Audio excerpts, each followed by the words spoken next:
ఆంధ్రప్రదేశ్ ముఖ్యమంత్రి జగన్మోహన్ రెడ్డికి తన చెల్లెలు సునీతారెడ్డి సంచలనమైనటువంటి సవాల్ విసిరారు. వైఎస్ వివేకానందరెడ్డి హత్య గురించి బహిరంగ చర్చకు నేను సిద్ధం, నేను సాక్షి టీవీకి వస్తున్నాను, మీరు కూడా సాక్షి టీవీకి రండి, బహిరంగంగా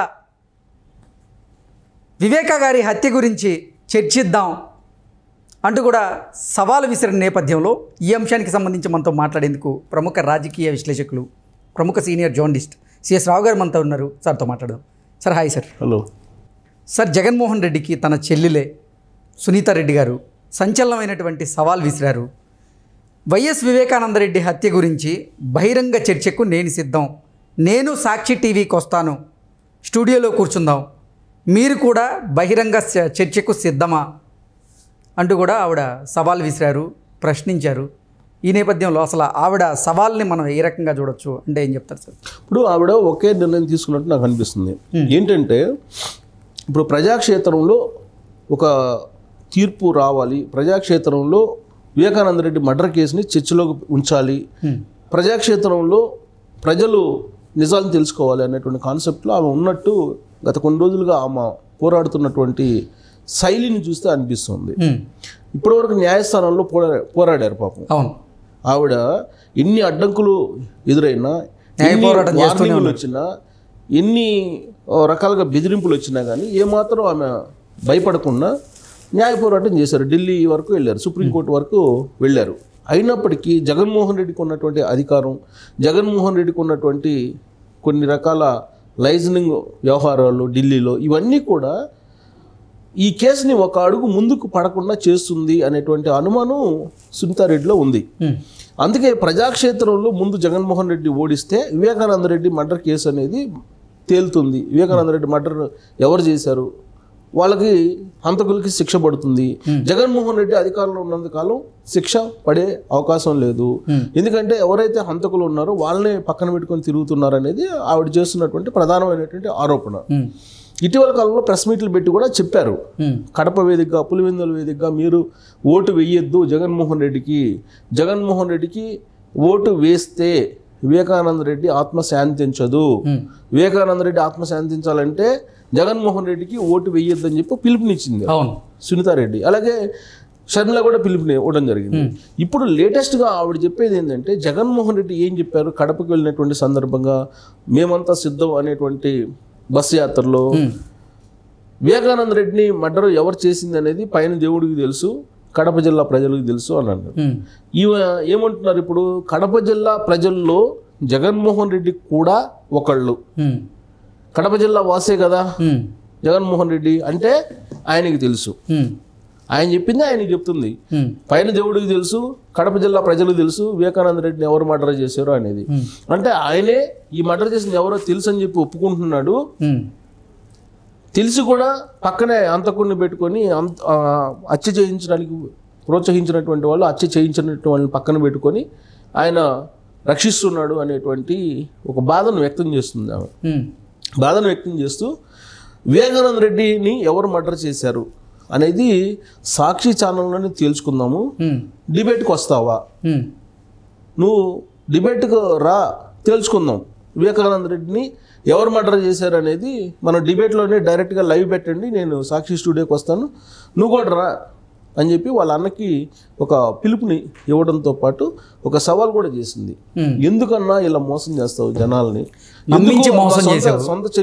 సొంత చెల్లెల్ని కదా నేను, నా చెల్లెలని కూడా చూడకుండా నన్ను కూడా మోసం చేయటం అన్నా, జనాల్ని మోసం చేసావు, నన్ను కూడా మోసం చేస్తావా, నువ్వు నిజాలు తెలుసుకుందా, ప్రజల్లో పెడదాందా, ప్రజల్లో ప్రజావేదిక మీద తెలుసుకుందా అని చెప్పి అది కూడా సాక్షి మీడియాలోనే, సాక్షి ఛానల్లోనే మనం చర్చకు పెడదాము, అది మీ ఛానలే కదా, మన ఛానలే కదా, కాబట్టి మనం చర్చకు పెడదాము, ప్రజలు తెలుసుకుంటారు వాస్తవాలు ఏంటి అనేది ఆవిడ ఒక పిలుపునిచ్చింది.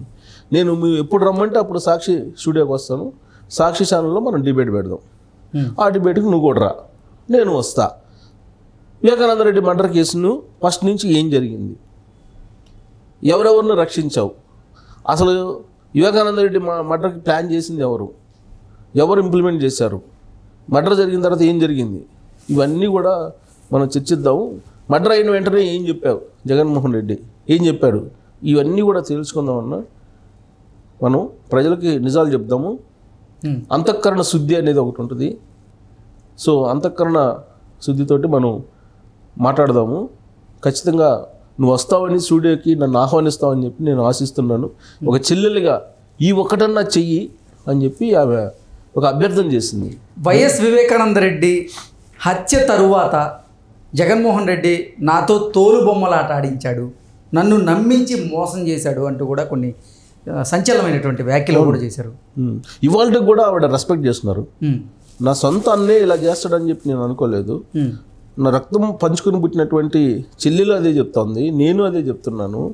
ఇంతమంది నేను చెప్తున్నా, సొంత చెల్లెల్ని మోసం చేసినటువంటి జగన్మోహన్ రెడ్డి అన్న ఇంకెవరికి ఉండరు. ఇలాంటి అన్న మాకే ఉన్నాడు. సో మా అన్నని ఈ విధంగా అడుగుతున్నానని చెప్పి బాధ వేస్తుంది. అయినా కానీ వివేకానంద రెడ్డి మర్డర్ సంబంధించి హంతకుల్ని శిక్షించేంత వరకు కూడా నా పోరాటం ఆగదు. ఇప్పటి వరకు పోరాటం చేశాను, కానీ తొలి రోజుల్లో నేను ఆయన ఏది చెప్తే నేను అది చేశాను. ఎప్పుడైతే నేను సిబిఐ ఎంక్వైరీ వేయమని చెప్పి డిమాండ్ చేశానో ఆ రోజు ఆయన అన్నటువంటి మాట, సిబిఐ ఎంక్వైరీ వేసి నేను కనుక ఎంక్వైరీకి ప్రోత్సహించి స్పీడ్గా ఎంక్వైరీ చేస్తే అవినాష్ బీజేపీలోకి వెళ్ళిపోతాడని చెప్పేసి ఆయన అన్నటువంటి డైలాగుల్ని సునీతారెడ్డి గుర్తు చేసింది.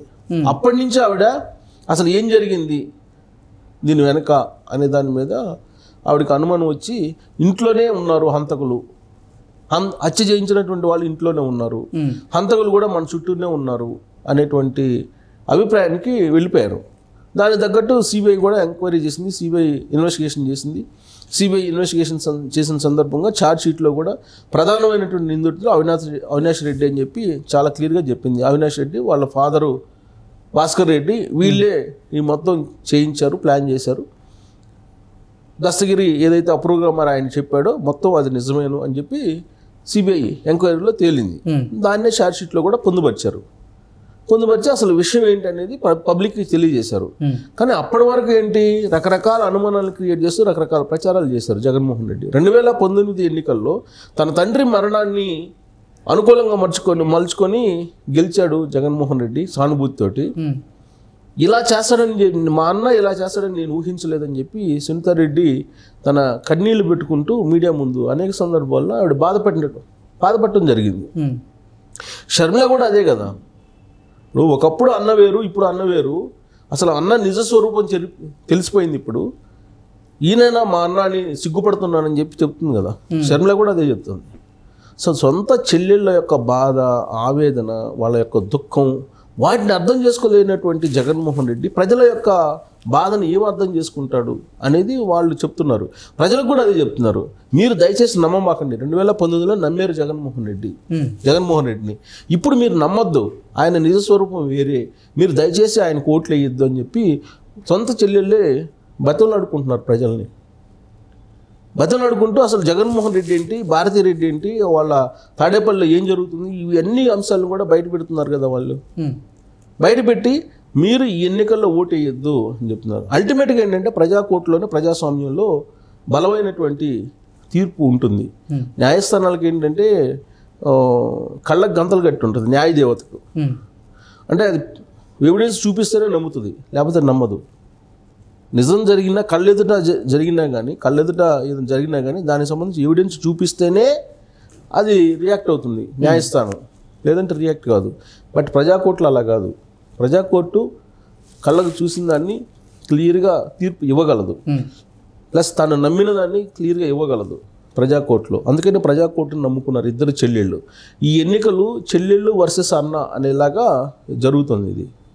సో జగన్మోహన్ రెడ్డి ఎంత మోసం చేశాడు అనేది రోజు రోజుకి తన చెల్లెళ్ళు అయినటువంటి సునీతారెడ్డి, షర్మిల బయట పెడుతూ ఉన్నారు.